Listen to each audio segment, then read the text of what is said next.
4500 साल पहले जब ना कोई मशीन थी, ना क्रेन, ना कंप्यूटर, तब भी इंसान ने धरती पर ऐसे अजीब और गरीब मॉन्यूमेंट खड़े किए जो आज तक दुनिया के लिए एक राज बने हुए हैं। और उनमें सबसे बड़ा राज है मिस्र के पिरामिड्स, खासकर ग्रेट पिरामिड ऑफ गीजा, जिसे देखकर लगता है जैसे ये किसी और दुनिया की ताकत से बना हो। लेकिन असल में ये सब कुछ एंशिएंट इजिप्शियन इंजीनियर्स की दिमाग और मेहनत का कमाल था। सोचिए, एक ऐसी सिविलाइजेशन जो 2560 बीसीई के आसपास नाइल के किनारे रहती थी, उन्होंने 23 लाख से ज्यादा लाइमस्टोन और ग्रेनाइट के पत्थरों से एक ऐसा पिरामिड खड़ा कर दिया जिसका हर ब्लॉक 2 से लेकर 30 टन तक का था, कुछ तो 70 टन तक के थे। और फिर भी उन्हें इतनी एक्यूरेसी से जोड़ा गया कि आज भी लेजर लेवल से नापोगे तो वो बिल्कुल सीधा निकलेगा। पिरामिड के चारों कोन कार्डिनल डायरेक्शंस के साथ इतने परफेक्ट अलाइंड हैं कि नॉर्थ साउथ ईस्ट वेस्ट का डिविएशन सिर्फ कुछ आर्क मिनट का है, जैसे किसी मॉडल जीपीएस से मैप बनाया गया हो। ये काम सिर्फ मजदूरी का नहीं था, ये एक साइंटिफिक और मैथमेटिकल प्लानिंग थी। उस दौर के इंजीनियर्स एस्ट्रोनॉमर्स भी थे। उन्होंने ओरायन और पोलरिस जैसे तारों से अपना डायरेक्शन सिस्टम तय किया, रात के आसमान में तारों के मूवमेंट को देखकर जमीन पर लाइंस खींची और फिर पानी भरकर लेवल चेक किया ताकि फाउंडेशन बिल्कुल फ्लैट हो। उन्होंने नेचुरल मेथड से अपना एक लेवलिंग सिस्टम बनाया, जैसे हम आज लेजर लेवल यूज करते हैं। पिरामिड बनाने के लिए राजा खुफू ने एक विजन दिया, लेकिन उस विजन को रियलिटी बनाने वाले थे हजारों स्किल्ड कारीगर, मेसन्स, आर्किटेक्ट्स और प्लानर्स जो गुलाम नहीं बल्कि ट्रेन्ड प्रोफेशनल्स थे। एक्सकेवेशन से मिली एविडेंस के मुताबिक उनके लिए खास वर्कर्स विलेज बना था, जहां खाना, पानी, मेडिकल केयर और आराम के लिए फैसिलिटीज थी। मतलब ये लोग एक ऑर्गेनाइज्ड प्रोजेक्ट टीम की तरह काम करते थे, जैसे मॉडर्न कंस्ट्रक्शन कंपनीज। लगभग 20,000 से 30,000 वर्कर्स एक रोटेशन सिस्टम में काम करते थे। कुछ महीने काम करके घर लौट जाते और नए लोग आ जाते। इस तरह से पूरा इजिप्ट इस प्रोजेक्ट का हिस्सा बन गया था। अब सवाल आता है, इतने बड़े पत्थर लाए कैसे? उनके पास ट्रक्स नहीं थे, पर उन्होंने दिमाग लगाया। क्वारीज से पत्थर काटकर उन्हें वुडन स्लेजेस पर रखा जाता था और लोग मिलकर खींचते थे। पर रेत में स्लेज खिसकना मुश्किल होता, तो उन्होंने पानी का यूज किया। रेत को हल्की नमी देने से फ्रिक्शन कम होता और स्लेज आसानी से खिसक जाता। ये ट्रिक मॉडर्न फिजिसिस्ट्स ने एक्सपेरिमेंट से कंफर्म की है। मतलब इजिप्शियंस ने फ्रिक्शन और मैकेनिक्स का रूल अपने काम में लगाया था। फिर जब उन्हें पत्थर ऊपर पिरामिड के लेवल तक ले जाना होता, तो उन्होंने रैंप सिस्टम्स बनाए, कुछ सीधे, कुछ जिगजैग और कुछ स्पाइरल। कुछ आर्कियोलॉजिस्ट्स मानते हैं कि उन्होंने पिरामिड के अंदर ही एक इंटरनल रैंप बनाया था, जिसे ब्लॉक्स ग्रेजुअली ऊपर चढ़ाए गए थे। इससे पत्थर के साइज और वजन के बावजूद कंस्ट्रक्शन मैनेजेबल रहा। हर लेवल कंप्लीट होने के बाद रैंप एडजस्ट किया जाता और ये पूरा प्रोसेस डेकेड्स तक चलता रहा। जब पत्थर फिट किए जाते तो उनका प्रिसिजन हैरान कर देता है। हर ब्लॉक के बीच में गैप सिर्फ 1 मिलीमीटर का होता, रेजर ब्लेड भी नहीं घुस सकता। मतलब हर स्टोन मैन्युअली पॉलिश किया जाता, कॉपर टूल्स और सैंड अब्रेसिव्स से। हाँ, कॉपर ज्यादा हार्ड नहीं होता, इसलिए उन्होंने ग्रिट और सैंड का प्रेशर यूज करके ग्रेनाइट को कट किया। दिनों दिन लगते थे एक स्टोन को परफेक्ट शेप देने में, पर वो परफेक्शन ही पिरामिड्स को इमॉर्टल बनाती है। पिरामिड का एंगल भी साइंटिफिक है, 51 डिग्री 50 मिनट्स। ये एंगल स्ट्रक्चरल स्टेबिलिटी के लिए आइडियल है, ना ज्यादा स्टीप के गिर जाए, ना ज्यादा फ्लैट के बेस फेल हो। और इसी वजह से पिरामिड 4500 साल बाद भी खड़ा है।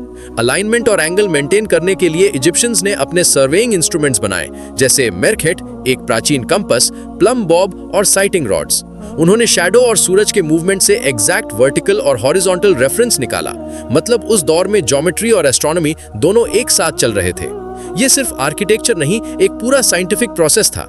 जब हम ग्रेट पिरामिड के अंदर जाते हैं, हर टनल और चेंबर एग्जैक्ट प्रोपोर्शंस में बना है। हर एंगल मैथमेटिकली रिलेट करता है एक जियोमेट्रिक पैटर्न से, और रिसर्चर्स ने पाया है कि उसके डायमेंशंस में मैथमेटिकल कांस्टेंट्स जैसे पाई और गोल्डन रेशियो छुपे हुए हैं। क्या ये कोइंसिडेंस है? शायद नहीं, ये उनके ऑब्जर्वेशन और नेचुरल पैटर्न्स के अंडरस्टैंडिंग का नतीजा था। पिरामिड का डिजाइन उनके स्पिरिचुअल बिलीफ से भी जुड़ा था। वो मानते थे कि पिरामिड एक सीढ़ी है जिससे फेराओ की रूह आसमान में चढ़कर देवता रा तक जाती है, और उसका शेप सूरज की किरणों के उठने के पैटर्न से इंस्पायर्ड था। यानी आर्किटेक्चर उनके लिए सिर्फ बिल्डिंग नहीं, एक डिवाइन कनेक्शन था, एक साइंस और स्पिरिचुअलिटी का मिलन। पिरामिड के अंदर के चेंबर्स सिंबॉलिक अलाइनमेंट में थे। किंग्स चेंबर बिल्कुल सेंटर में, क्वींस चेंबर थोड़ा नीचे, और एयर शाफ्ट्स नॉर्थ और साउथ के स्टार्स की डायरेक्शन में अलाइंड थे, ताकि रूह कॉस्मिक दुनिया से कनेक्ट हो सके। जब हम ये सोचते हैं कि बिना स्टील, बिना व्हील के उन्होंने ऐसा स्ट्रक्चर बनाया जो 11 एकर्स एरिया में है, 146 मीटर ऊंचा था और जिसमें हर साइड 230 मीटर से ज्यादा लंबी थी, तो समझ में आता है कि ये लोग सिर्फ लेबर नहीं, प्लानर्स थे। उन्होंने लॉजिस्टिक्स, ट्रांसपोर्टेशन और मैन पावर मैनेजमेंट को एक सिस्टमैटिक प्रोसेस बनाया। हर दिन 800 पत्थर लगाए जाते थे, हर एक सही जगह, और ये पूरा प्रोजेक्ट फिनिश होने में लगभग 20 साल लगे। एक ह्यूमन सिविलाइजेशन के लिए रिमार्केबल अचीवमेंट। मॉडर्न इंजीनियर्स कहते हैं कि अगर हम आज इस पिरामिड को बनाएं तो बिलियंस ऑफ डॉलर्स और एडवांस्ड मशीन्स लगेंगे, लेकिन उस वक्त सिर्फ इंसानी सोच और कलेक्टिव ऑर्गेनाइजेशन थी। पिरामिड बनाने के लिए उन्होंने एक मॉड्यूलर अप्रोच रखी, बेस पे बड़े पत्थर, ऊपर छोटे, ताकि वेट डिस्ट्रीब्यूशन बैलेंस रहे, और इसी से स्ट्रक्चर सेल्फ स्टेबलाइजिंग बन गया। हर लेयर के बाद उन्होंने मेजरमेंट और लेवलिंग चेक किया और फिर अगला लेवल उठाया, मतलब एक परफेक्ट इटरेटिव इंजीनियरिंग। आज के इंजीनियर्स जितना डेटा रिकॉर्ड करते हैं, उन्होंने अपनी आंखों और दिमाग से उतना एनालिसिस किया। जब ग्रेट पिरामिड कंप्लीट हुआ, उसके ऊपर एक व्हाइट लाइमस्टोन केसिंग लगी थी जो सूरज की रोशनी में ऐसे चमकती थी जैसे सोना, और उस वक्त वो इखेट कहलाता था, मतलब ग्लोरियस लाइट। अब वो केसिंग हवा और टाइम से घिस गई, पर अंदर का स्ट्रक्चर अब भी उतना ही सॉलिड है। पिरामिड के अंदर के पैसेज इस तरह से बनाए गए थे कि कुछ स्पेसिफिक तारों की रोशनी कुछ दिनों पर अंदर तक पहुंचती थी, यानी एस्ट्रोनॉमिकल अलाइनमेंट एक फंक्शनल पार्ट था। जब आर्कियोलॉजिस्ट्स ने वर्कर्स के टूल्स और ग्राफिटी देखे, तो उन्हें समझ आया कि हर टीम अपने ग्रुप का नाम लिखती थी, जैसे फ्रेंड्स ऑफ खूफू या फिर द ड्रंकर्ड्स ऑफ मेनकाउरे।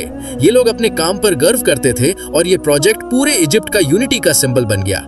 ये भी माना जाता है कि उन्होंने पहली बार large scale record keeping, supply chain management और स्टैंडर्डाइज्ड मेजरमेंट का कॉन्सेप्ट दिया, यानी मॉडर्न सिविल इंजीनियरिंग उन्हीं से शुरू हुई। पिरामिड बनाने का प्रोसेस इतना ऑर्गेनाइज्ड था कि हर वर्कर जानता था उसका रोल क्या है। कुछ स्टोन कटर्स, कुछ ट्रांसपोर्टर्स, कुछ सर्वेयर्स, कुछ प्लानर्स, सब एक सिंक्रोनाइज्ड टीम की तरह। जब हम ये सब सोचते हैं तो रियलाइज होता है कि इम्पॉसिबल वर्ड सिर्फ तब तक होता है जब तक इंसान ट्राई नहीं करता। ग्रेट पिरामिड आज भी दुनिया के 7 वंडर्स में से एक है, और ये अब तक का सबसे पुराना वंडर है जो अब भी अपनी ओरिजिनल फॉर्म में खड़ा है।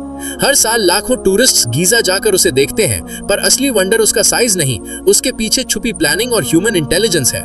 जब सूरज ढलता है और पिरामिड के कोने से गोल्डन लाइट चमकती है, तो लगता है जैसे उन एंशिएंट इंजीनियर्स का मैसेज अब भी हवा में घूम रहा हो कि हमने आसमान को छू लिया था बिना मशीन्स के। आज हम 21st सेंचुरी में हैं, सैटेलाइट्स बना रहे हैं, एआई लिख रहे हैं, लेकिन 4500 साल पहले के लोगों ने बिना किसी डिजिटल टूल के एक ऐसी लेगेसी छोड़ी जिसे वक्त मिटा नहीं सका। पिरामिड सिर्फ एक कब्र नहीं, एक किताब है जो हमें सिखाती है कि अगर इंसान अपने विजन में यकीन करे तो पत्थर भी हवा में उड़ सकते हैं। उन एंशिएंट इंजीनियर्स ने अपनी जनरेशन के लिए नहीं, सबसे आगे के दौरों के लिए सोचा था। उन्होंने हमें यह बताया कि इंसानी दिमाग किसी भी सुपर पावर से कम नहीं, और जब साइंस, बिलीफ और मेहनत एक हो जाए तो दुनिया में कुछ भी मुमकिन है। और शायद इसीलिए जब आज भी कोई इंसान गीजा के सामने खड़ा होता है तो उसके दिल में एक अजीब सा खामोश एहसास पैदा होता है, एक एहसास कि हम चाहे कितनी भी टेक्नोलॉजी बना लें, असली इंजीनियरिंग वही है जो इंसान के जज्बा और सोच से जन्म लेती है। पिरामिड उनका पैगाम है कि वक्त बदलता रहे लेकिन नॉलेज और इमेजिनेशन अमर रहेगी, और जब तक सूरज इस धरती पर चमकेगा ये पत्थर भी चमकते रहेंगे, एक याद दिलाते हुए कि 4500 साल पहले इंसान ने सच में इम्पॉसिबल को पॉसिबल कर दिखाया था।